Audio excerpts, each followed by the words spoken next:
이 질문에 대한 대답은 이렇습니다. 기도할 때는 눈을 뜨고 해도 되고 눈을 감고 기도해도 된다. 몇 가지로 말씀드릴게요. 먼저는 기도를 기도되게 하는 것은 무엇일까? 그것은 예수님의 이름입니다. 예수님의 이름을 의지하여 기도하면 하나님께서 들으십니다. 요한복음 14장 14절에 이런 약속이 있어요. 내 이름으로 무엇이든지 내게 구하면 내가 행하리라. 그러니까 기도의 조건은 딱 한 가지입니다. 기도는 예수님의 이름으로 하는 것입니다. 그래서요, 그 외의 모든 것은 가능합니다. 일어서서 해도 되고 엎드려서 해도 되며 앉아서 해도 되고 누워서 해도 됩니다. 무릎을 꿇고 해도 됩니다. 길게 해도 되고 짧게 해도 됩니다.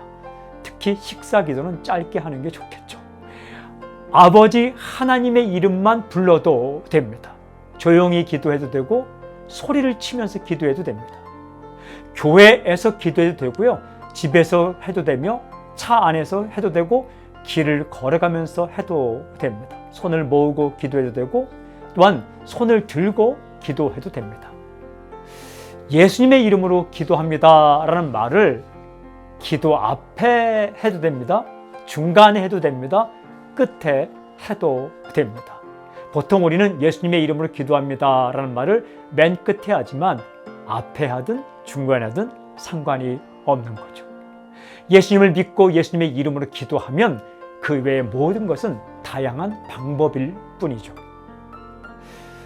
그런데 그래도 눈을 감고 하는 이유가 무엇일까? 더 집중하기 위해서입니다. 소리를 지르는 것, 무릎을 꿇는 것, 조용한 자리를 선택하는 것, 손을 모으는 것, 그렇게 할 때 더 잘 하나님께 집중할 수 있기 때문입니다. 왜요? 우리는 인간이기 때문이죠. 인간이기 때문에 상황이나 환경에 쉽게 영향을 받을 수 있습니다. 그래서 조금이라도 더 하나님께만 집중하기 위해서 눈을 감는 거죠.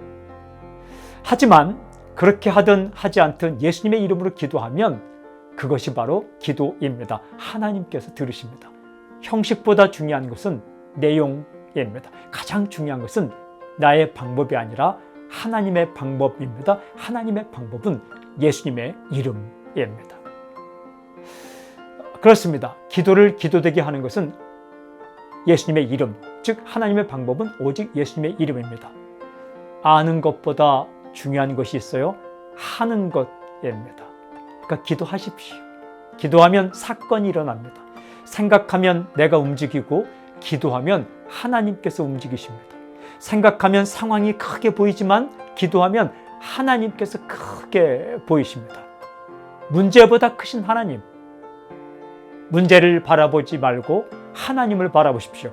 어떤 경우에도 기도하십시오. 끝자락에서도 기도하고 삶의 궁벽한 형편에 있더라도 꼭 기도하십시오. 기도를 선택하십시오.